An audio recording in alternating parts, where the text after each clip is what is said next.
Hi hello నమస్తే welcome to ABN Andhrajyothy. Suspense crime thriller and అలాగే కొంచెం ఫ్యామిలీ ఎమోషన్స్ కూడా ఉన్నాయి ఈ మూవీలో. అదే టెనెంట్ మూవీ. సో రీసెంట్గా ట్రైలర్ రిలీజ్ అయ్యి సెన్సేషన్ అయితే క్రియేట్ చేస్తుంది.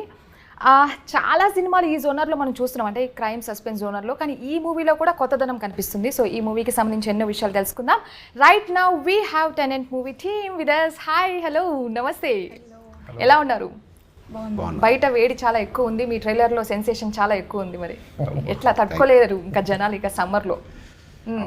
సో అంటే సినిమాలు ఇలాంటి జోనర్లో వచ్చే కొద్దీ ఇంకా క్యూరియాసిటీ పెంచుతున్నాయండి, ఇంకా కొత్తదనం కనిపిస్తూ ఉందన్నమాట. ఫస్ట్ ఆఫ్ ఆల్ మీ సత్యం రాజేష్ గారి నుంచి మీరు పొలిమేర రాజేష్ గారికి షిఫ్ట్ అయ్యారు. ఇప్పుడు టెనెంట్ రాజేష్ గారు అని పిలవాల్సి వస్తుందేమో. అలా సినిమా పేర్లంటే ఇప్పుడు 400 పేర్లు మార్చుకోవాలనుకుంటున్నాను. మిర్చి రాజేష్, క్షణం రాజేష్, వేదం రాజేష్, అలా అనుకుంటే మాస్ రాజేష్. బట్ ఈ మూవీలో మిమ్మల్ని ట్రైలర్లో ఫస్ట్ నుండి ఎండ్ వరకు చూస్తుంటే something is there, something mystery, చాలా మిస్టరీ దాగుంది. ఏంటో ఆ సస్పెన్స్ అనేది. సస్పెన్స్ ఏం లేదండి, వెరీ సింపుల్. ఏంటంటే April 19th రిలీజ్ ఇది.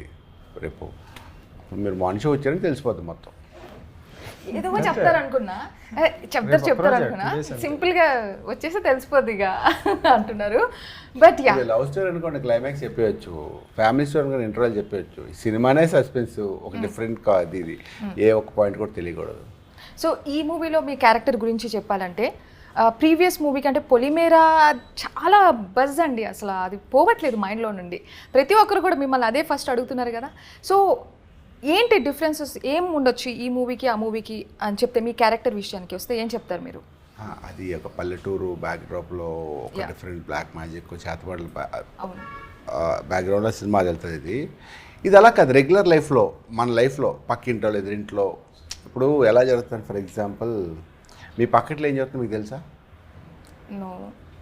అపార్ట్మెంట్స్ ఉంటారు కదా, ఎదురింట్లో అలా బాగున్నారా తప్ప వాళ్ళు మళ్ళీ తెలియదు ఏం జరుగుతుంది. అలాగా ఒక టెనెంట్ ఇంట్లో పక్క ఇంట్లో ఒక చిన్న ఇన్సిడెంట్స్ జరుగుతుంటే చిన్న స్ట్రెస్ అలా ఉంటుంది. అంటే సస్పెన్స్ అనమాట. ఎలా సస్పెన్స్ కూడా కాదు ఇది, సినిమా సస్పెన్స్ కూడా రివీల్ చేస్తాం బిగినింగే, అది పెద్ద ప్రాబ్లం కాదు. కానీ ఇది ఇప్పుడు మన జనరల్గా ఎవ్రీడే ఫేస్ చేసే ప్రాబ్లమ్స్ గురించి సినిమా. అంటే రైట్ నా ఇప్పుడు అది పల్లెటూరు బ్యాక్గ్రౌండ్, మన ఇది చేతబడి అనేది మన ప్రపంచం కాదు, అది దట్స్ నాట్ మన ప్రపంచం కాదు, మనకు అర్థమయ్యేది కూడా కాదు. అది ఉందా లేదు కూడా తెలియదు అది, అంతే కదా. బట్ ఇది అలా కాదు, మన రెగ్యులర్ లైఫ్లో మనం చేసే పని, ఆఫీస్కి రావడం love story, family sentiment, emotions, రెగ్యులర్గా మనకు ఇప్పుడు చేసే జాబ్ ఎలా ఉంటుంది, మీ లైఫ్ అలా ఉంటుంది cinema. Okay, so regular routine లైఫ్లో ఒక మసాలా యాడ్ చేస్తారంటారా? మసాలా ఏమి యాడ్ చేయలేదు, ఇన్సిడెంట్, రియల్ ఇన్సిడెంట్లు అన్నీ. ప్రాబబ్లీ ఇది జరిగిన కథ అని ఎక్కడ వేయలేదు తప్ప, ఇది జరిగే కథ. మరి అంత రెగ్యులర్ స్టోరీని ఎంచుకునేటప్పుడు, అంటే యుగేందర్ గారు ఎప్పుడైతే వచ్చి మీకు స్టోరీ చెప్పారో, ఏ పాయింట్ మీకు బాగా ఎక్సైటింగ్ అనిపించింది? సినిమా చెప్పినప్పుడు కథ భలే ఉంది అనిపించింది తప్ప, పలానా పాయింట్ బాగుందని చెప్పాలంటే April 19 చూడాల్సిందే.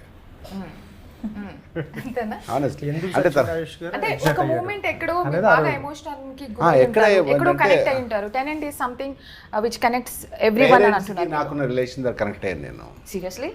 అంటే ఒక సెంటిమెంట్, ఒక చిన్న ఎంప్లాయీ పేరెంట్స్తో ఎలా బిహేవ్ చేస్తాడు, వైఫ్తో ఎలా ఉంటాడు, వాళ్ళ ఆఫీస్లో ప్రాబ్లమ్స్ ఏంటి, ఇంట్లో ప్రాబ్లమ్స్ ఏంటి, అది అలా చిన్న న్యాచురల్గా మన లైఫ్ దగ్గరగా ఉంది అని ఫీలింగ్తో చాలా ఎగ్జైట్ అయినాను. ఎస్పెషలీ అలా మాట్లాడితే క్లైమాక్స్ 20 minutesకి అసలు నేను షాక్. అంటే అప్పుడప్పుడు ఒక్కొక్క లేయర్ ఓపెన్ చేస్తే డైరెక్టర్, నేను అప్పటిదాకా కథ మీకులాగా కథ వేరే అని వింటున్నాను, నేను కథ వేరేగా వింటున్నాను. నేను సెకండ్ హాఫ్ నుంచి ఓపెన్ అవుతుంది, నేను చిన్న స్ట్రాక్. అంటే ఒక డిఫరెంట్, ఇప్పటిదాకా మీరు అన్నారే ఈ జానర్లు ఏమో చాలా వస్తున్నాయని, ఈ జానర్ రాలేదండి. ఇందులో ఏంటంటే సస్పెన్స్ అని ఒక్క వర్డ్ తప్ప, సస్పెన్స్ అని ఈ ఒక్క పదమే రెగ్యులర్గా వస్తున్నాయి తప్ప, సస్పెన్స్ థ్రిల్లర్లు, క్రైమ్ థ్రిల్లర్లు, మర్డర్ మిస్టరీలు వస్తున్నాయి తప్ప ఈ కథ టోటల్గా వేరే. మీరు ట్రైలర్ చూసిన దానికి, సినిమా చూసిన దానికి ప్రతిదీ మీరు ఊహ టోటల్ డిఫరెంట్ అండి. ఇది మీరు ఇప్పుడు ఏ సినిమా అనుకుంటున్నారో ట్రైలర్ చూసి ఆ సినిమా కాదు ఇది. సీరియస్లీ మీరు ఎంత భయపడతారో అంత ఏడుస్తారు కూడా సినిమాని. ఒక డిఫరెంట్ ఎమోషన్స్ ఉన్న సినిమా ఇది. నేను చాలాసార్లు చెప్పాను ఈ సినిమా ఎక్కడప్పుడు దాకా ఇప్పుడు రాలేదు అని సబ్జెక్ట్. అయితే ఈ క్వశ్చన్ అయితే మిమ్మల్ని అడగాల్సిందే, బికాస్ మీ మూవీ సెలెక్షన్స్ ఈ మధ్య బ్యాక్ టు బ్యాక్ మూవీస్ అయితే చేస్తున్నారు. ద సేమ్ వే అన్ని మూవీస్ కూడా సూపర్ డూపర్ అండి, మంచి గుర్తింపు వస్తుంది. ఏంటి ఆ టెక్నిక్ ఏంటి, మీ సెలెక్షన్ ఏ విధంగా చేస్తున్నారు? స్టోరీ నరేట్ చేసినప్పుడు this movie is for me ఈ మూవీకి ఈ మూవీ నాకు మంచి హిట్ ఇస్తుంది అని ఎట్లాగా పసిగడుతున్నారు? అది మాకు తెలుసుకోవాలని జాగ్రత్తలు ఏం తీసుకుంటున్నారు ఒక సినిమాని చూస్ చేసుకుంటారు? Almost like I finish 20 years travelling కదా, కథలు విని విని విని విని స్లోగా, అంటే మనకి వినగానే సర్ప్రైజింగ్ అనిపించిందే ద బెస్ట్ ఫస్ట్ థాట్ అనమాట. బాగుంది అనిపించింది అనుకో, సిచ్యువేషన్ ఒక దగ్గర ఇలా అయిందంటే అయ్యో అని సర్ప్రైజ్ అవుతా కదా, ఆ సర్ప్రైజ్ ఎలిమెంట్ ఫస్ట్ ఫీల్ అనమాట. లక్కీగా నేనేమి సెలెక్ట్ చేసుకున్న సీన్ నాకు అంత సీన్ లేదు, నా దగ్గరకు వచ్చినవి బాగున్నాయి చేస్తున్నాను అంతే. నాకు వచ్చిన 10-15లో 1-2 బాగున్నాయి చేస్తున్నాను అంతే. అంతే తప్ప నేను ప్రత్యేక సెలెక్ట్ కాదు, కథ విన్నట్టు బాగుంది అనిపించి చేయడం అంతే. నేను స్పెషల్గా దీనికి శ్రద్ధని తీసుకోవట్లేదు. అంటే నేను ఎందుకంటే మనకు వెనకాల ఉండి చూసుకోవడానికి ఈ కథ చేయరా ఈ కథ చేద్దామని చెప్పడానికి ఎవరు లేరు కదా. సో మన పడవ మనమే చూసుకోవాలి కాబట్టి కొంచెం కాన్షియస్గా అంతే. సో యుగంధర్ గారు, బ్యాక్ టు యూ, మీ దగ్గరికి వస్తాను. బట్ యా, అసలు ఏంటి మూవీ మామూలుగా లేదు ట్రైలర్ అసలు. కానీ మీ ఫస్ట్ మూవీకి ఈ మూవీకి చాలా డిఫరెంట్, చాలా ఇయర్స్ గ్యాప్ వచ్చింది, ఎందుకంటారు అసలు? ఒక విషయం మాట్లాడతాను, ఆ విషయం నెక్స్ట్ మరి చెప్తారు. కానీ ఫస్ట్ సినిమాకి ఈ సినిమాకి డిఫరెంట్ తేడా ఎందుకు వచ్చిందో నేను చెప్పిన తర్వాత ఆయన చెప్తారు. ఓకే, మీరు చెప్తారా? ఫస్ట్ సినిమా ఓటీటీలో వెళ్ళిపోయింది, థియేటర్కి అనుకోకుండా.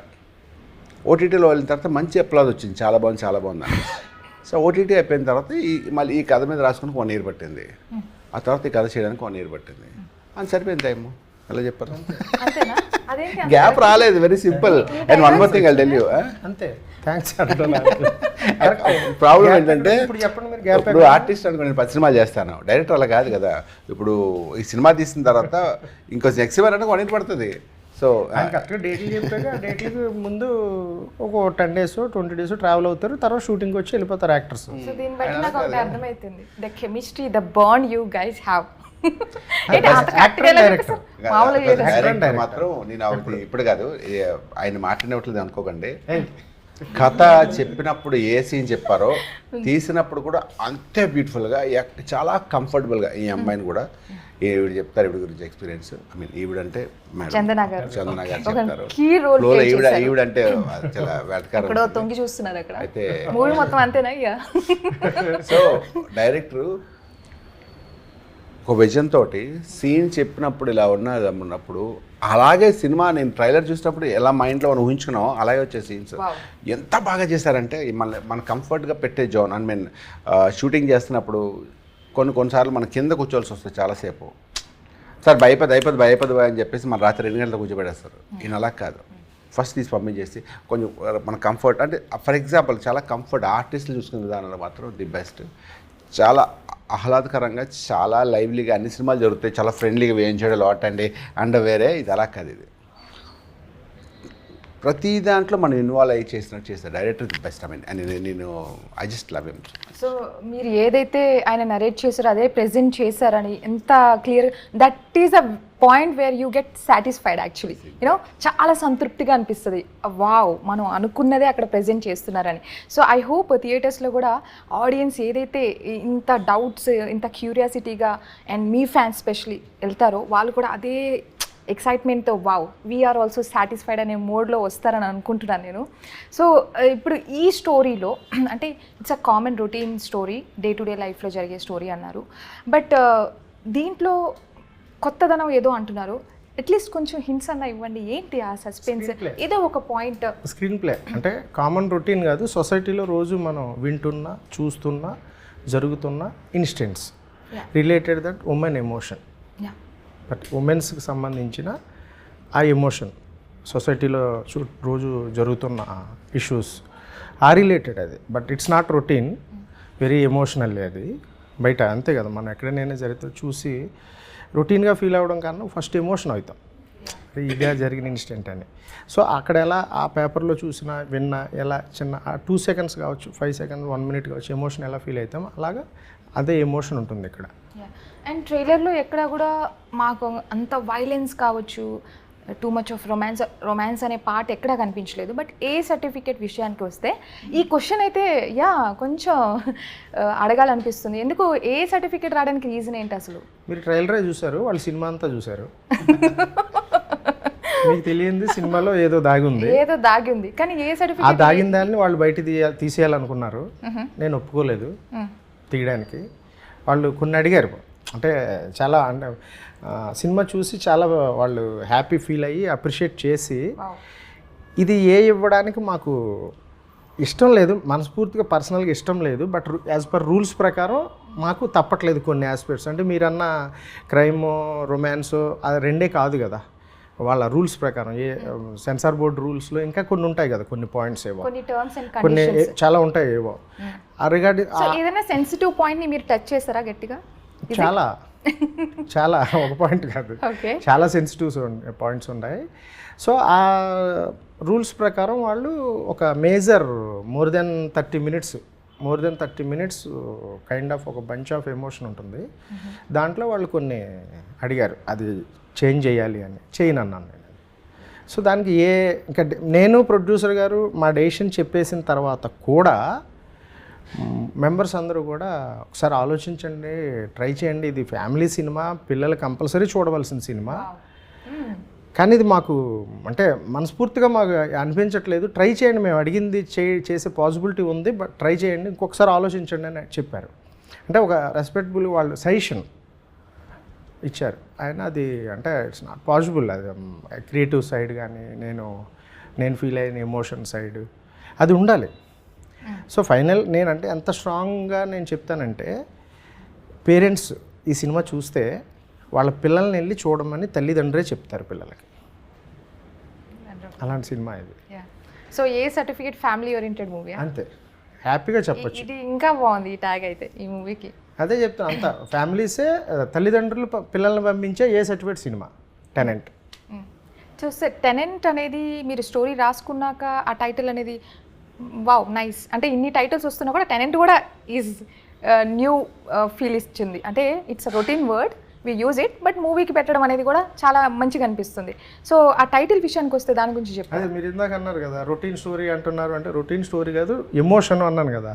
ఇప్పుడు అదే టెనెంట్ రొటీన్ వర్డ్, కానీ ఎందుకు గుర్తుంది, ఎందుకు అంటే రిలేటెడ్ వర్డ్, అందరికీ రిలేషన్ ఉండే వర్డ్ అది టెనెంట్ అనేది. సో నా కథకి సెట్ అవుతుందని షూటింగ్కి బిఫోరే కదన్నా, షూటింగ్ ముందే అనుకున్నాను, నేను అనుకున్న ఒపీనియన్ చెప్పా అందరికీ, రాజేష్ గారికి, ప్రొడ్యూసర్ గారికి, రైటర్స్కి, అందరితో చెప్తే అందరూ కథ తెలిసిన అందరూ కూడా మీరు ఫీల్ అయిన ఫ్రెష్గా ఉందన్నారు. ఇంకా ఆప్షన్స్ పెట్టుకున్నాం కానీ అందరూ ఎక్కువ మేజర్ ఆఫ్ ఓటు దీనికి వచ్చింది. సో కథకి లింక్ అయ్యి ఉంటుంది. అలాగని టెనెంట్స్ కథ కాదు, కథకి టెనెంట్కి లింక్ ఉంటుంది. అదేంటి అనేది సార్ చెప్పినట్టు 19th. Okay, so yeah Chandana, beautiful, you're looking very beautiful. So మూవీలో కూడా ఇట్లా ఇలాగే ఉంటారు, ఇంటర్నల్గా ఎలా ఉంటారు ఏంటో, తన సస్పీషియస్గా ఉంది తన రోల్ అనిపిస్తుంది. రియల్ లైఫ్లో సినిమాలో అమ్మో, రియల్ లైఫ్లో నాకెలా తెలుస్తుంది, how I will know. Okay, so ఏమైనా సస్పీషియస్గా అట్లా మీ చుట్టూ స్టోరీ తిరుగుతూ ఉంటుందంటారా? మీకు అనిపించిందా సస్పీషియస్గా? ఎందుకంటే ఒక జస్ట్ ఆ పోస్టర్తోనే ఎగ్జాక్ట్లీ నా రోల్ త్రూ కూడా అదే కన్వే చేయాలి అనుకుంటాం. Some suspicious kind of role. End వరకు నా రోల్ మీద క్లారిటీ రాదు, ఎండ్లో ఎగ్జాక్ట్లీ నా రోల్ త్రూ అసలు ఈమె ఏం కన్వే చేయాలి అనుకుంటుంది మీకు అర్థమైపోతుంది.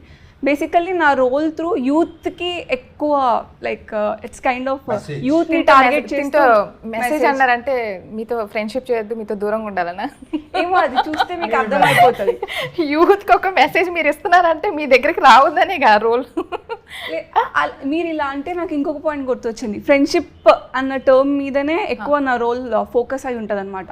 గుడ్ ఫ్రెండ్షిప్, బ్యాడ్ ఫ్రెండ్షిప్ ఉన్న సర్కమ్స్టాన్సెస్లో మనం ఎవరితో పరిచయం అవుతుంది మనకి, వాళ్ళు ఉన్న సిచ్యువేషన్స్ని ఎంత ట్విస్ట్ చేస్తారు, లేదా ఎంత డెవలప్ చేస్తారు, లేదా ఎంత పాడు చేస్తారు అన్నది మీకు నా జర్నీ త్రూ అర్థమవుతుంది. సో చందనతో గుడ్ ఫ్రెండ్షిప్పా బ్యాడ్ ఫ్రెండ్షిప్పా అది మీరు చూసి నాకు చెప్పండి. రియల్ లైఫ్ అడిగాను, రీల్ కాదు అది. ఇంకా మీరు ఫ్రెండ్షిప్ అయ్యాక మీరే చెప్పండి, అంతేనా? మీరు ఎలా ఫీల్ అవుతున్నారు? ఇంటర్వ్యూ అయ్యాక యాక్షన్ చేసుకొని. ఓకే, అంటే ఎంటైర్ మూవీ జర్నీలో మీరు ఉంటారు, యా ఇస్ ఇట్? ప్రతి ఒక్క క్యారెక్టర్ ఎంటైర్ మూవీ ఉంటారు, ఇంటర్లింక్డ్, లైక్ ప్రతి ఒక్క క్యారెక్టర్ వచ్చి ఏదో ఒక మెసేజ్ కన్వే చేస్తూనే ఉంటుంది till the end. Okay, so బాగా ఈ మూవీలో మీకు నచ్చిన ఎలిమెంట్స్ ఏంటి? Every element is a surprise, super duper అనొద్దు, ఏదో ఒకటి చెప్పండి. యాజ్ మెన్షన్డ్ నా త్రూ కన్వే చేయాలి అనుకున్న మెసేజే నాకు నువ్వు is like a very liking element అనమాట. నేను స్టోరీ ఫస్ట్ విన్నప్పుడు నా త్రూ సార్ ఏదైతే కన్వే చేయాలనుకున్నారో నేను అక్కడికి సార్ నేను చేస్తాను నా కంఫర్ట్ జోన్ ఏదైతే ఉందో అది ఒక్కసారి మీకు చెప్తాను. ఏదైతే సార్ ప్రామిస్ చేశారో అట్లానే మూవీ మొత్తం తీసుకెళ్లారు. కంఫర్ట్కి ఎక్కడ నా కంఫర్ట్ ఇప్పుడు డేంజర్ వెళ్తుంది అన్న ఫీలింగ్ ఎక్కడ రాలేదు. ఏదైతే ప్రామిస్ చేశారో టిల్ ఎండ్ వరకు అదే ప్రామిస్ మీద నిలబడి ఉన్నారు. ఎండ్ ఆఫ్ ద డే ఏదైతే మెసేజ్ కన్వే చేయాలనుకున్నారో అది కూడా చేశారు వితౌట్ ఎనీ అన్కంఫర్టబిలిటీ. వావ్ అండి యుగంధర్ గారు, అసలు మామూలుగా చెప్పట్లే మీ గురించి వీళ్ళు.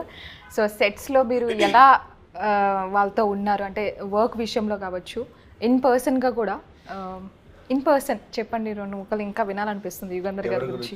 యుగంధర్ గారి గురించి ఇన్ పర్సన్ ఉండదు. ఆయన పొద్దున్న వస్తారు, షార్ట్స్ మైండ్లో పెట్టుకుని వస్తారు, కెమెరామెన్తో మాడుకుంటారు. కెమెరామెన్ ఆయన లవర్స్ అని లాస్ట్ టైం కూడా చెప్పారు. ఇద్దరు గుసగుసు మాడుకుంటారు, ఈ షార్ట్స్ ప్లాన్ చేసుకుంటారు. ఎన్ని నెంబర్ ఆఫ్ షార్ట్స్ అయితే ఎప్పుడు అయిపోతుందని చెప్పి చెప్తాను. నా మీకు 3:34కి అయిపోద్ది అన్న మీకు అన్నాడు. ఎందుకన్నాను మనం పొద్దున్న 3 షార్ట్లు తీసాం, ఇంటర్వల్ బ్రేక్ ఇచ్చిన లంచ్ బ్రేక్ ఇచ్చి ఒక 1 అవర్లో మళ్ళీ అయిపోతుంది, మీకు అయిపోతుంది 3:34కి అయిపోతుంది అంటే అలాగే అయిపోతుంది కరెక్ట్గా అంతే. అంటే అంత ప్లాన్గా ఉంటుంది అనమాట. అంటే ఈరోజు సీన్లు ఏంటి, ఈ అమ్మాయి సీన్లు ఏంటి, నా సీన్లు ఏంటి, ఎన్ని క్లోజ్లు వస్తాయి, నా వర్ష అని ఒక ప్లాన్లో ఉంటాడు ఆయన. చాలా క్లారిటీతో యుగంధర్ చాలా ప్లాన్డ్. అంటే ప్రొడ్యూసర్ వైపు నుంచి కూడా, ప్రొడక్షన్ వైపు నుంచి కూడా ఒకరోజు తీస్తే 6 దాటితే మళ్ళీ పడుతుంది సౌండ్ ఉంటాయి కదా అవన్నీ. సో ఇండోర్ చేసినప్పుడు ఈ సీన్ చేద్దాం అలాగా చాలా ప్లాన్డ్గా చాలా బాగా చేశారు. బడ్జెట్ ఫస్ట్ ఏం చెప్పారు అదే బడ్జెట్లో ఫినిష్ చేయడం, అది ప్రొడ్యూసర్ ప్రాబ్లం. బట్ స్టిల్ నేను కూడా చాలా హ్యాపీ కదా, ఇది బడ్జెట్లో అయిద్దాను అందులో ఫినిష్ చేయడం అని చాలా బాగా ప్రొడ్యూసర్స్ డైరెక్టర్ చాలా బాగా చేశారు. చాలా కాన్ఫిడెంట్గా, అంటే ఒక 10-20 సినిమాలు చేసిన డైరెక్టర్ లాగా సీన్ టు సీన్ చాలా ప్లాన్గా చాలా బాగా చేశారు. చిన్న పిల్లలందరూ సాంగ్ అచ్చట ఇచ్చట అంటే నేను చాలా థ్రిల్. చాలా చిన్నపిల్లలు అంటే ఎంత చిన్నపిల్ల తెలుసా, నేను వీడియో తీసి పంపిస్తాను నేను. ఓకే, మా ఫ్రెండ్ వాళ్ళ కూతురు అమ్మాయి పాటతో పాటు తను హమ్ చేస్తుంది అచ్చట ఇచ్చట సాంగ్. అసలు నేను చాలా థ్రిల్ అయ్యాను, అలా ఎలా సాధ్యం అంటే ఎంత చిన్నపిల్లలు ఎలాగని చెప్పి. అది probably last them to get సరైన వీడియో మన ఎక్కడైనా సరే ఉన్న ప్లే చేయొచ్చు, ఆ పాప పాడుతుంది అది. సో సస్పీషియస్ వేలో whole trailer is there. Can we expect part 2? Actually the trend is going on, sequels trend నడుస్తుంది కదా. అంటే depend on the success of this movie. Is it? అది టైం చూద్దాం. అంటే పార్ట్ ఆల్రెడీ ప్లాన్ పార్ట్ ఇది ఏంటంటే ఇది అడ్వాంటేజ్ ఏంటంటే ఒక ఇన్సిడెంట్ కదా ఇది. సో దీన్ని సీక్వెల్ అని చెప్పి ఇదే స్టోరీని సీక్వెల్ చేయడం అవ్వదు. ఎందుకు అవ్వదు అనేది మీ సినిమా చూస్తే అర్థమవుతుంది. ఈ సినిమా సీక్వెల్ చేయడం అంటే సేమ్ క్యారెక్టర్స్తో చేయడం అవ్వదు. అంటే 2-3 క్యారెక్టర్స్ ఉంది మనం క్యారీ చేయాలి కదా, సేమ్ స్టోరీ మళ్ళీ నెక్స్ట్ డే పెట్టారు. సో ఒక ఇన్సిడెంట్ నెక్స్ట్ ఇన్సిడెంట్ తీసుకుని సినిమా చేయొచ్చు. ఇది ఇలా పాయింట్ చేస్తూ ఏదైనా చేయాలి అంతే. కొన్ని మూవీస్ ఉంటాయి, కొన్ని we have very beginning I have a plans to still ఇది చాలా బాగుంది కదా అప్పేది అని చెప్తే లేదు మన సినిమాలో చేసుకెళ్ళిపోవాలి, పార్ట్ 2 గురించి ఆలోచిద్దాం సీన్ లేదు అన్నాడు. ఆల్మోస్ట్ రైట్ నో ఈ మూవీలో అయితే టెనెంట్ మూవీలో పార్ట్ 1 అనే చెప్తాను. ఇక 2 ఏదో ఉన్నట్టుంది, అర్థమవుతుంది. బట్ ఇక్కడున్న క్యారెక్టర్స్ అంటే మూవీలో ఉన్న క్యారెక్టర్స్తో మాకు సస్పెన్స్ అనేది రివీల్ అయిపోతుంది ఎండ్ వరకు. అమ్మయ్య ఇంకా నేను వెళ్తాను మూవీకి, ఎందుకంటే మీరు సస్పెన్స్ మెయింటైన్ చేసి మళ్ళీ పార్ట్ 2 అనగానే అమ్మ బాబో ఇంకా వెయిట్ చేయాల్సి వస్తుంది అనమాట. బట్ ఎనీవేస్ ఈ మూవీతోనే ఎండింగ్ ఇస్తున్నారు అయితే క్లియర్గా, అంతేనా? And yes I'm so happy for your ఏమంటారా హ్యూజ్ రెస్పాన్స్, మంచి రెస్పాన్స్ వచ్చింది ట్రైలర్కి. అండ్ ఇంకా మాట్లాడాలంటే చాలా తెలుసుకోవాలనిపిస్తుంది మూవీ గురించి. బట్ యా థియేటర్కి వెళ్ళే చూస్తాను నేను కూడా. And congratulations in advance. And movie definitely super duper hit అవుతుంది for sure. One more thing, నేను నా మెయిన్ టెక్నీషియన్స్ కూడా థ్యాంక్స్ చెప్పాలి. మేజర్గా మెయిన్ థింగ్ నాకు నా ప్రొడ్యూసర్ గారు ఈ ఆపర్చునిటీ ఇచ్చిన ఆయనకి థ్యాంక్స్ చెప్పాలి. బాగా కోఆపరేట్ చేశారు, సపోర్ట్ చేశారు. నెక్స్ట్ మా మెయిన్ నా కెమెరామెన్ అండ్ నా మ్యూజిక్ డైరెక్టర్, వాళ్ళిద్దరు నాకు 2 కళ్ళు. నా ఫస్ట్ మూవీకి సేమ్ కాంబినేషను, ఇప్పుడు అదే. ఇప్పుడు ఇందాక రాజేష్ గారు చెప్పినట్టు నేను టైంకి చెప్పినట్టు అనుకున్నట్టు నేను అనుకుంటాను చేయాలని, అది చేయగలగాలి అంటే దానికి నాకు ఆన్ సెట్ కెమెరామెన్ ఆ సపోర్ట్ ఉంటేనే నేను చేయగలుగుతాను. అదే ఆయన చూశారు. అది మా టీం వర్క్. ఆయన అన్నారు కదా వీళ్ళిద్దరూ లవర్స్ వాళ్ళిద్దరూ అని, కెమెరా పుచ్చు మాట్లాడుకుంటారు పక్కన. అంటే అంత కోఆర్డినేషన్ నాకు వాడికి అంత ఇది. So always thanks to him అనమాట. అతను లేకుండా నేను ఈ సినిమా ఇంత కంఫర్ట్ బడ్జెట్లో, కంఫర్ట్ జోన్లో, ఇంత వండర్ఫుల్ మేకింగ్తో నేను ఇవ్వలేను. అది అతని సపోర్ట్. నేను ఆల్వేస్ అతనికి థ్యాంక్స్ చెప్తాను. అండ్ అలాగే మా మ్యూజిక్ డైరెక్టర్, ఇప్పుడు సార్ చెప్పిన సాంగ్ కానీ, ఇప్పుడు ఒక చిన్న పిల్లల్ని కూడా కదిలించడం అనేది చాలా పెద్ద విషయం. అది చాలా పెద్ద విషయం, అది చాలా గొప్ప విషయం. పెద్దోళ్ళు మనం పాడుకుంటాం, హమ్ చేసుకుంటాం, చూస్తాం, ఎగ్జైట్ అవుతాం. పిల్లలకి ఎక్కి వాళ్ళు పాడుకుంటూ అలా రోడ్ల మీద పోతున్నారంటే అది చాలా గొప్ప విషయం. అది దానికి క్రెడిట్ ఓన్లీ మా మ్యూజిక్ డైరెక్టర్ సాహిత్య సాగర్. ఎందుకు అంటే ఇంకా నాకు అడ్వాంటేజ్ ఏంటంటే అతనితో ఈజ్ లిరికిస్ట్ ఆల్సో. లిరిక్స్ కూడా అతనే. సో ఇంకా బాగా కంఫర్ట్ నాకు, అతనికి బాగా సింక్లో ఉంటాం ఇద్దరు. వెరీ అంటే గ్రేట్ టెక్నీషియన్ అనమాట. ఇప్పుడు నా గురించి చెప్పారు ఇందాక, ఈయనకి అంటే ప్రాపర్ ఇంకొకటి పడితే ఇతను ఏంటి అనేది ఇంకా బాగా తెలుస్తుంది, అంత ఇది ఉందని. అలాగే మా మ్యూజిక్ డైరెక్టర్ కూడా పడితే అతను కూడా వండర్ఫుల్ అవుట్పుట్ ఇస్తాడు. సో అతను కూడా నేను థ్యాంక్స్ చెప్పుకుంటున్నాను. Thank you so much whole team అని. Thanks for your time. Thank you. చూసారు కదా, ఇది వాళ్ళ ఇంటర్వ్యూ. మరో ఇంటర్వ్యూలో మరీ కలుసుకుందాం. Until then keep watching ABN Andhra Jyothi.